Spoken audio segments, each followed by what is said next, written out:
अग्निपंख या मराठी पुस्तकाचा सारांश बघत असताना डॉक्टर कलाम यांच्याविषयी थोडक्यात माहिती घेणे अगत्याचे ठरते। डॉक्टर APJ अब्दुल कलाम हे भारताचे एक शास्त्रज्ञ होते। ते भारताचे राष्ट्रपती या सर्वोच्च पदावर विराजमान होणारे पहिले भारतीय शास्त्रज्ञ आहेत। भारताच्या अवकाश संशोधन क्षेत्रात त्यांनी मोलाचे योगदान दिले। मुख्यत्वे क्षेपणास्त्राच्या विकासात त्यांनी जी कामगिरी बजावली ती लक्षात घेता त्यांना मिसाईल मॅन ऑफ इंडिया या नावाने ओळखले जाते। आपल्या आयुष्याची 40 वर्षे संशोधन क्षेत्रात वाहताना त्यांनी त्यांचे कविमन आणि आतला लेखकही जपला आहे। त्यांनी भारताच्या भवितव्यासाठी आणि इतर लोकांना प्रेरणा मिळावी म्हणून बऱ्यापैकी लिखाण केले आहे। त्यांचे एकंदर जीवन कार्य लक्षात घेऊन भारत सरकारने त्यांना 3 सर्वोच्च नागरी पुरस्काराने सन्मानित केलेले आहे। डॉक्टर APJ अब्दुल कलाम यांची जीवन कथा खरेच फारच प्रेरणादायी आहे। एका नावाड्याच्या कुटुंबात निघून भारत सर्वोच्च पदावर जाऊन पोहोचण्याचा त्यांचा जो प्रवास आहे तो सर्वच धडपडणाऱ्या भारतीय तरुणांसाठी अखंड प्रेरणेचा स्रोत बनून राहिलेला आहे। अग्निपंख हे त्यांचे आत्मचरित्र,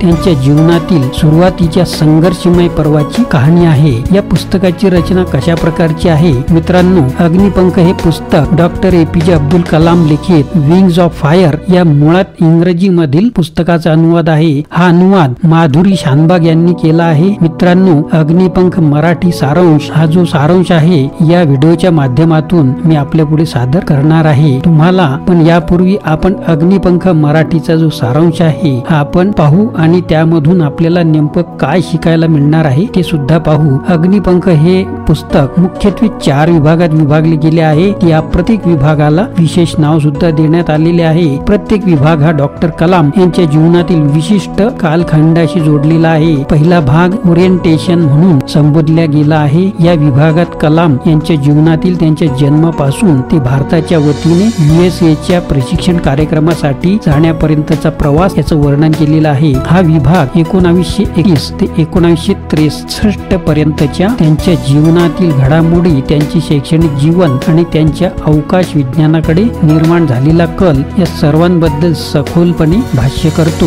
दुसऱ्या विभागाला क्रिएशन म्हटले गेलेले आहे। या विभागात डॉक्टर अब्दुल कलाम यांच्या जीवनातील 1963 ते 1980 या कालखंडाचे सविस्तरपणे त्यांनी वर्णन केलेले आहे। एक शास्त्रज्ञ म्हणून त्यांनी काय काय काम केले, कुठे प्रकल्प हाताळले, कोणत्या प्रकारचे प्रकल्प त्यांनी हाताळलेले आहेत, हे करत असताना त्यांच्या समोर कुठल्या प्रकारची आव्हाने आणि संकटे उभी होती या साऱ्यांची सविस्तर चर्चा या विभागात केलेली आहे। तिसरा विभाग हा त्यांच्या जीवनातील 1981 ते 1990 या काळाला निर्देशित करतो। या विभागात त्यांनी DRDO मध्ये जे काही कार्य केले, भारताच्या अवकाश संशोधनात आणि क्षेपणास्त्र विकासात जी अत्यंत महत्त्वाची भूमिका बजावली त्याविषयी माहिती येथे मिळते। मुळात हा जो विभाग आहे थोडा तांत्रिक माहितीने भरलेला वाटतो आणि त्याचमुळे अवकाश संशोधन क्षेत्राशी कुठलंही नातं नसणाऱ्या जे काही वाचक असतील त्यांना हा थोडासा भाग कंटाळवाणा वाटू शकतो। शेवटचा भाग आहे कंटेप्शन। या भागात डॉक्टर अब्दुल कलाम यांच्या 1990 नंतरच्या जीवनाबद्दल माहिती आपल्याला मिळते आणि सर्वात शेवटी डॉक्टर अब्दुल कलाम यांचा उपदेश आपल्याला वाचायला मिळतो। आता पाहू आपण अग्निपंख म्हणजे नेमकं काय आहे आणि या पुस्तकामध्ये आपल्याला कोणते कोणते महत्त्वाचे मुद्दे किंवा पॉइंट्स मिळतात ते पण आता आपण पाहू। भारताच्या अवकाश संशोधनातील प्रगतीची कथा। अग्निपंख पुस्तक वाचत असताना आपल्याला सर्वात आधी लक्षात येणारी गोष्ट म्हणजे हे पुस्तक कोणा एका व्यक्तीचे चरित्र जरी वाटत असले तरी ते तसे नाही आहे। डॉक्टर अब्दुल कलाम यांच्या अवतीभोवती जरी ही संपूर्ण कारणे फिरत असली तरी तिची सांगड भारताच्या कथेशी अलगदच जुळून येते। ही कथा डॉक्टर अब्दुल कलाम यांच्या खोलत जाणाऱ्या जीवन प्रवासाबरोबरच भारताचा अवकाश संशोधनातील प्रवास सुद्धा आपल्याला घडवून आणते। 1931 च्या काळात या कथेला सुरुवात होते। हा काळ आहे डॉक्टर अब्दुल कलाम यांच्या जीवनातील बालपणीचा काळ। 1931 ते 1947 हा काळ जर भारताच्या दृष्टीने पाहतो म्हटलं तर भारताच्या अवकाश क्षेत्रातही हा बालपणाचाच काळ म्हणावा लागेल, कारण या काळात डॉक्टर कलाम आणि भारतीय अवकाश संशोधन क्षेत्र या दोघांच्याही भविष्याची दिशा ठरायची होती। डॉक्टर अब्दुल कलाम एका गरीब कुटुंबात जन्माला आले, तसा भारतही यावेळी गरिबीत पिचलेला होता। ब्रिटिशांच्या शोषणाने कमकुवत झालेला होता। वडील अगदी नावाडी असताना आपले अवकाश भरारीचे स्वप्न जपण्यासाठी डॉक्टर कलाम यांनी जसा परिस्थिती सोबत संघर्ष केला तसा संघर्ष भारतानेही स्वतःला या अवकाश संशोधन क्षेत्रात प्रगत करण्यासाठी केलेला आहे. दारिद्र्य, बेरोजगारी आणि आरोग्याच्या समस्या आवासून पुढे उभ्या असताना आपण सगळ्यांची तोंड देत अवकाश संशोधनात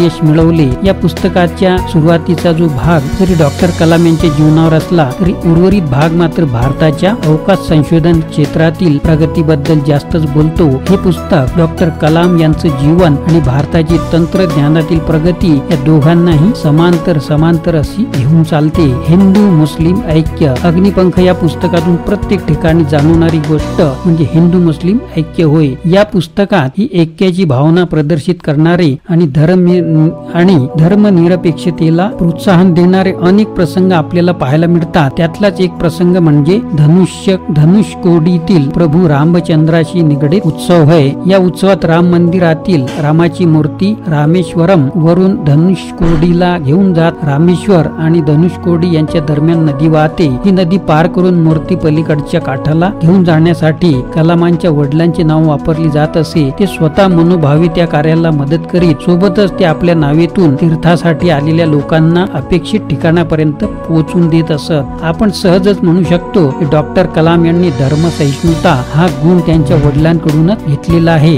हिंदू मुस्लिम ऐक्याबद्दल बोलायचे झाल्यास त्यांच्या बालपणीचा एक प्रसंग खूप काही सांगून जातो. तो म्हणजे शाळेत कलाम आणि त्यांचा एक जिवलग मित्र दोही सोबत एकाच बाकावर बसायचे. हा जिवलग मित्र म्हणजे रामेश्वरमच्या राम मंदिरातील पुजारी लक्ष्मण शास्त्री यांचा मुलगा होय. एकदा शाळेत एक नवे कुणी व्यक्ती आले होते. ते स्वभावाने खूपच कर्मठ आणि सनातनी होते. त्यांना एका पुजाऱ्याच्या मुलाने एका मुस्लिमाच्या लेकरासोबत एका बाकावर बसलेले आवडले नाही. त्यांनी कलाम यांना मागच्या बाकावर जाऊन बसायला सांगितले. ते तसे का म्हणाले हे कलाम आणि त्यांचा मित्र या दोघांच्याही लक्षात आले. कलामांनी मात्र या अपमानास्पद वागणुकीकडे कानाडोळा केला. मात्र त्यांच्या मित्रांनी ही गोष्ट त्यांच्या वडिलांच्या कानावर घातली. लक्ष्मण शास्त्री आणि कलामांचे वडील चांगलेच मित्र होते. लक्ष्मण शास्त्री यांनी त्या शिक्षकाला घरी बोलावायला सांगितले आणि कडक शब्दात त्यांची समजूत काढली. त्यानंतर मात्र त्या शिक्षकाने कुठल्याही विद्यार्थ्याला जाती धर्मावरून वेगळी वागणूक दिली नाही. तो व्यक्ती म्हणजे ते शिक्षक होते. आपल्याला बऱ्याच ठिकाणी जाणवते की कलाम अतिशय आध्यात्मिक स्वरूपाचे होते. ते स्वतः अल्लाला सुद्धा मानत असताना शिवशंकर शंभू पुढेही नतमस्तक होत असत.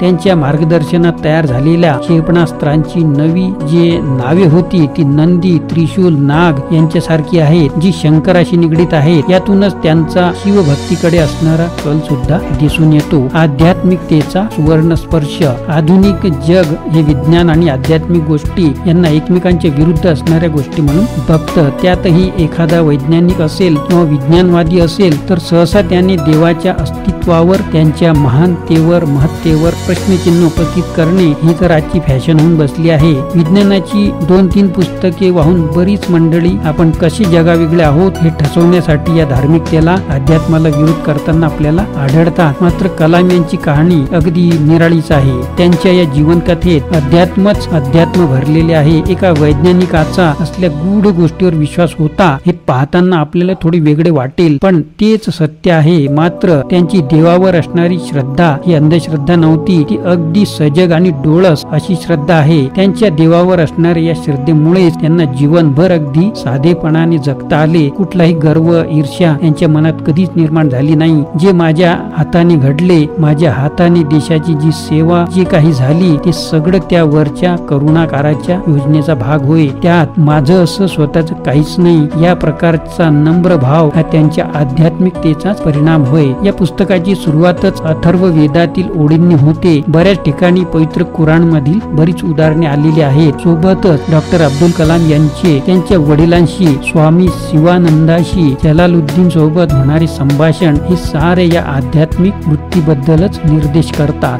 जीवनोपयोगी धड्यांनी भरलेली कथा. अग्निपंख जीवनोपयोगी धड्यांनी भरलेली कथा. अग्निपंख या पुस्तकातील प्रत्येक पाठात तुम्हाला जीवनोपयोगी शिकवण मिळेल. हे पुस्तक तुम्हाला मुख्यत्वे नेतृत्वाची कला शिकवेल. डॉक्टर कलाम यांनी खरे नेतृत्व काय असते हे विक्रम साराभाई, सतीश धवन, ब्रह्मप्रकाश इत्यादींच्या उदाहरणातून दाखवून दिले आहे. डॉक्टर कलाम स्वतःचेच खऱ्या नेतृत्वाचे उदाहरण आहेत. कुठलाही नेतृत्व म्हटलं की सहसा आपल्या डोक्यात एक भारदस्त व्यक्ती येते. जबरदस्त देहयष्टी, चांगला रोखठोक आवाज आणि कोणाही व्यक्तीपासून काम काढून घेण्याची लबाडी असे अनेक गुण असायला हवेत. मात्र डॉक्टर कलाम यांच्याकडे खरं पाहता यापैकी काहीही नव्हतं. डॉक्टर कलाम यांच्याकडे एक सगळ्यात महत्त्वाचा गुण होता, तो म्हणजे नवीन शिकण्यासाठी ते नेहमी तयार असत.